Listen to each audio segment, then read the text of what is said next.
ಮಂದಿರ ಪೂಜೆ ಮಾಡಿ ನಿಮ್ಗೆ ಯಾರು ಬೇಡ ಅಂತ ಹೇಳಿಲ್ಲ. ಆದ್ರೆ ಅಯೋಧ್ಯ ರಾಮ ಮಂದಿರ ಅಂತಂದ್ರೆ ಜನ್ಮಸ್ಥಾನದ ರಾಮ ಮಂದಿರ, ಅಲ್ಲೇ ಹುಟ್ಟಿದಾನೆ ರಾಮ. ಅಷ್ಟು ಗೊತ್ತಿಲ್ಲದ್ರಿ, ತಲೆ ಇಲ್ಲದ್ರಿ.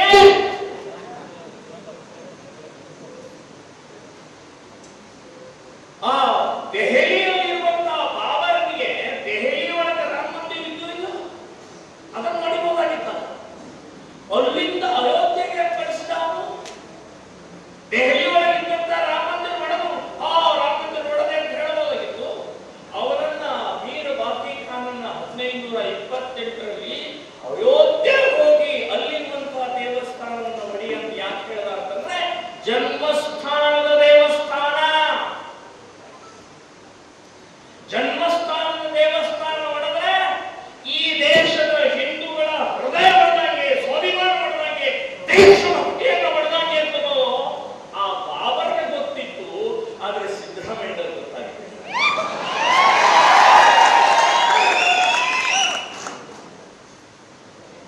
ಓಟಿಗೋಸ್ಕರ ಮುಸ್ಲಿಮರನ್ನ ತಲೆ ಮೇಲೆ ಕೂರಿಸಿಕೊಂಡು ಕುಣಿತಾ ಇರೋದು ಯಾರನ್ನ ಅಂತಂದು ನೆನಪಾಗ್ತಾರ್ರಿ.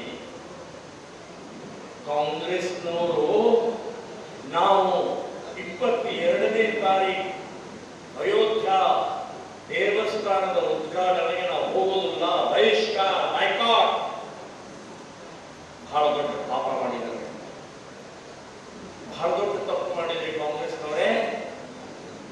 ಇದು RSS ಮಂದಿರ ಅಲ್ಲ, RSS ರಾಮ ಅಲ್ಲ, ಬಿಜೆಪಿ ರಾಮ ಅಲ್ಲ, ಬಿಜೆಪಿ ಮಂದಿರ ಅಲ್ಲ. ಇದು 100 ಕೋಟಿ ಹಿಂದೂಗಳ ರಾಮ, ಹಿಂದೂಸ್ತಾನದ ರಾಮ, ಸ್ವಾಭಿಮಾನಿ ರಾಮ, ಮರ್ಯಾದಾ ಪುರುಷೋತ್ತಮ ರಾಮ, ರಾವಣನ ಸಂಹಾರ ಮಾಡಿದಂತಹ ರಾಮನ ಆ ಭವ್ಯ ದೇವಸ್ಥಾನದ ಆಮಂತ್ರಣ ಬಂದದ್ದು ತಿರಸ್ಕಾರ ಮಾಡಿದರಲ್ಲ ನೀವು. ನಿಮ್ಮಷ್ಟ ಪಾಪಿಗಳು ಯಾರೇ ಇಲ್ಲ. ರಾಮನ ಶಾಪ ತಟ್ಟಂತೆ ಅಷ್ಟೇ ಅಲ್ಲ, ರಾಮ ಯಾವ ರೀತಿ ರಾವಣ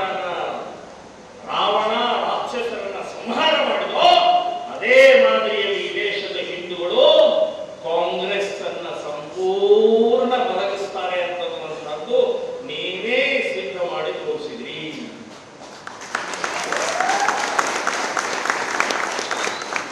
ಬಂಧುಗಳೇ, ನಾವು ನೆನಪಿಟ್ಕೊಳ್ಬೇಕಾಗಿದ್ದು ವಿವೇಕಾನಂದ, ಛತ್ರಪತಿ ಶಿವಾಜಿ, ಡಾಕ್ಟರ್ ಅಂಬೇಡ್ಕರ್, ಸಂಗೊಳ್ಳಿ ರಾಯಣ್ಣನ, ಕಿತ್ತೂರು ರಾಣಿ ಚೆನ್ನಮ್ಮನನ್ನ, ವನಿಕೆ ಓಬವ್ವನನ್ನ, ಸುಭಾಷ್ ಚಂದ್ರ ಬೋಸನ್ನ, ಭಗತ್ ಸಿಂಗನ್ನ, ಆಜಾದನ್ನ, ಸಾವರ್ಕರನ್ನ ಇವರ ಕಣ್ಣು ಮುಂದೆ ಇಟ್ಟುಕೊಂಡು ಗುರಿ ಹಿಂದೂ ರಾಷ್ಟ್ರದ ನಮ್ಮ ಗುರಿ ಅಂತ ನೆನಪಿಟ್ಕೊಳ್ಳಿ. ಕೊನೆಯದಾಗಿ ಒಂದು ಮಾತನ್ನು ಹೇಳಿ ಮುಗಿಸ್ತಾ ಇದ್ದೀನಿ. ಬಾಬರ್ ಬಂದು ಕಾಂಗ್ರೆಸ್ನವರು, ಮುಸ್ಲಿಮರು, ಕೆಲವೊಂದು ಜನ ಬಾಬರ್ ಮಸೀದಿ ಕಾಂಗ್ರೆಸ್ನವರು ಸಪೋರ್ಟ್ ಮಾಡಿದ್ರು. 70 ವರ್ಷ ಬಾಬರ್ ಅಂದ್ರು. ರಾಮನ ಪರವಾಗಿ ನಿಂತ್ಕೊಳ್ಳಿಲ್ಲ. ಆಮೇಲೆ ಟಿಪ್ಪು ಬಂದ. ಟಿಪ್ಪು ಎಷ್ಟು ಅನಾಹುತ ಮಾಡಿದ ಅಂತನ್ನೋದು ದಾಖಲೆ ಇದ್ದಾಗಲೂ ಕೂಡ ಟಿಪ್ಪುನ್ ಜಯಂತಿ ಸರ್ಕಾರದವರ ಮಾಡಿದ್ರು. ಮುಸ್ಲಿಮರ ಬೇಡಿಕೆ ಇರಲಿಲ್ಲ. ಮುಸ್ಲಿಮರು ಯಾರು ಹೇಳಿರಲಿಲ್ಲ ಟಿಪ್ಪು ಜಯಂತಿ ಆಚರಣೆ ಮಾಡಿ ಅಂತ ಹೇಳಿ. ಮಾನ್ಯ ಸಿದ್ದರಾಮಯ್ಯನವರೇ ಟಿಪ್ಪು ಜಯಂತಿ ಸರ್ಕಾರದ ಕಡೆಯಿಂದ ಪ್ರಾರಂಭ ಮಾಡಿದ್ರು. ಗಲಾಟೆ ಆಯ್ತು, ಈಗ ನಿಂತಿದೆ.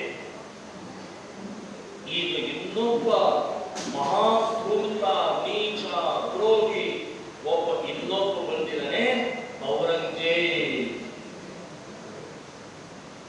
ಮೊನ್ನೆ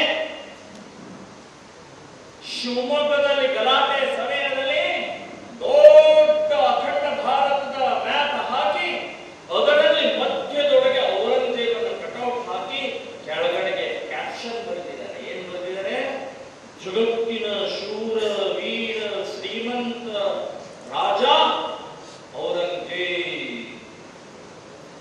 ಯಾರೀ ಔರಂಗಜೇಬ್? ಛತ್ರಪತಿ ಶಿವಾಜಿ ಮಹಾರಾಜರ ಮಗ ಸಂಭಾಜಿಯನ್ನ 39 ಪೀಸ್ ಮಾಡಿ ಕೊಂದು ಒಗೆದಂತಹ ವ್ಯಕ್ತಿ ಔರಂಗಜೇಬ್ ಮತ್ತೆ ಹುಟ್ಟಿದಾನೆ.